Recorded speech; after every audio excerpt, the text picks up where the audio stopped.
Assalamualaikum warahmatullahi wabarakatuh. Halo everyone, perkenalkan nama saya Martin Nurhalifa, mahasiswi program studi pendidikan guru sekolah dasar Fakultas Keguruan dan Ilmu Pendidikan Universitas Muhammadiyah Tasikmalaya. Di sini saya ingin menyampaikan opini saya mengenai ratusan warga yang demo ke kantor Bupati Tasikmalaya yang menuntut perbaikan jalan yang rusak.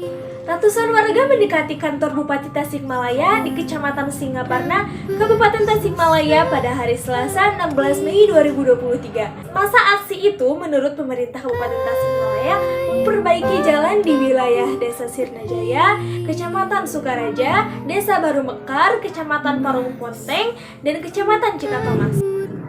Ratusan warga mengatakan masa aksi mendatangi kantor Bupati Tasikmalaya untuk menuntut perbaikan jalan rusak yang menghubungkan Desa Sirnajaya dan Desa Baru Mekar. Pasalnya, jalan yang merupakan kewenangan pemerintah Kabupaten Tasikmalaya itu kondisinya sangat memprihatinkan. Ia ingin Bupati Tasikmalaya Bapak Ade Sugianto dapat meninjau langsung jalan tersebut agar mengetahui kondisinya.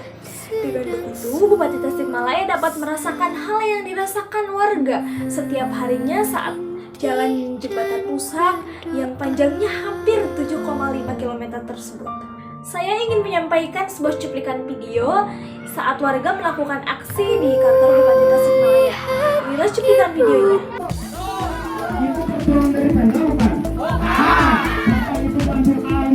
Geram belasan tahun jalan di desanya rusak parah dan tak pernah diaspal. Ratusan warga dari 2 desa di Kecamatan Parung Ponteng ontrok kantor Bupati Tasikmalaya pada Selasa 16 Mei 2023. Jalan rusak sepanjang 7,5 km tersebut berada di jalur Warung Kondang Gorowong, tepatnya di Desa Sirnajaya dan Desa Baru Mekar, Kecamatan Parung Ponteng, Kabupaten Tasikmalaya, Jawa Barat.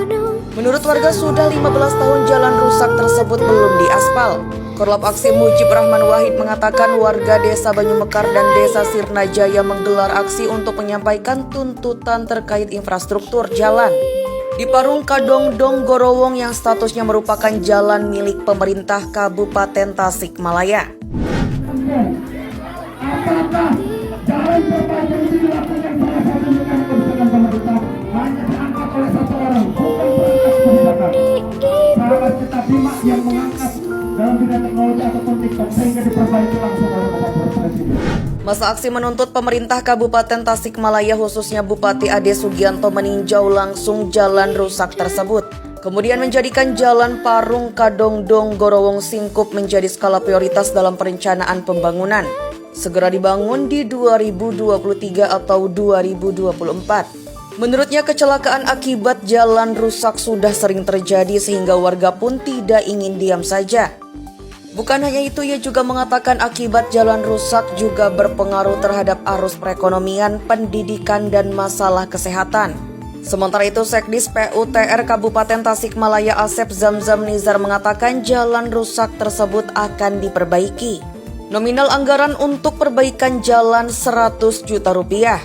Sementara untuk pembangunan jalan tahun 2024 sudah masuk situs informasi pemerintah daerah.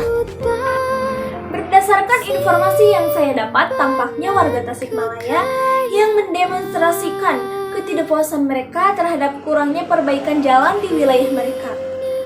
Jalan yang rusak dan tidak diperbaiki selama bertahun-tahun dapat memiliki dampak negatif yang signifikan pada lingkungan dan kesejahteraan masyarakat setempat. Dalam hal lingkungan, jalan yang rusak dapat menyebabkan masalah seperti genangan air dan erosi tanah. Genangan air dapat menjadi sarang penyakit dan berdampak negatif pada kualitas hidup masyarakat. Erosi tanah dapat mengakibatkan hilangnya lahan produktif dan mempengaruhi ekosistem setempat. Oleh karena itu, penting bagi pemerintah daerah untuk memperhatikan perbaikan infrastruktur jalan guna menjaga keberlanjutan lingkungan. Dari segi kesejahteraan masyarakat, jalan yang rusak dapat menyebabkan kerugian ekonomi dan sosial. Jalan yang sulit dilalui dapat menghambat aksesibilitas, menghambat pertumbuhan ekonomi, dan menyulitkan mobilitas masyarakat. Selain itu, rusaknya jalan juga dapat meningkatkan risiko kecelakaan lalu lintas yang dapat berdampak pada keselamatan dan kesejahteraan warga. Dalam konteks ini, Demokrasi warga Tasikmalaya dapat dipandang sebagai upaya untuk menekankan pentingnya perbaikan jalan dan meminta tanggapan dari pemerintah daerah. Partisipasi aktif warga dalam memperjuangkan hak-hak mereka merupakan bagian penting dari demokrasi yang sehat. Dalam menghadapi situasi seperti ini, penting bagi pemerintah untuk mendengarkan keluh kesah warga, berkomunikasi dengan warga, dan mencari beberapa solusi yang tepat untuk permasalahan jalan yang rusak ini. Dalam keseluruhan, kesadaran akan pentingnya infrastruktur yang baik untuk lingkungan dan kesejahteraan masyarakat harus menjadi prioritas bagi pemerintah. Keterlibatan dan partisipasi masyarakat dalam menyuarakan masalah seperti ini adalah langkah yang penting dalam mencapai perbaikan yang diinginkan. Sekian opini yang dapat saya sampaikan. Semoga dengan adanya kejadian ini bisa kita jadikan pelajaran agar lebih selektif dalam memilih pemimpin yang adil dan bijaksana. Mohon maaf atas segala kesalahan. Terima kasih. Wassalamualaikum warahmatullahi wabarakatuh.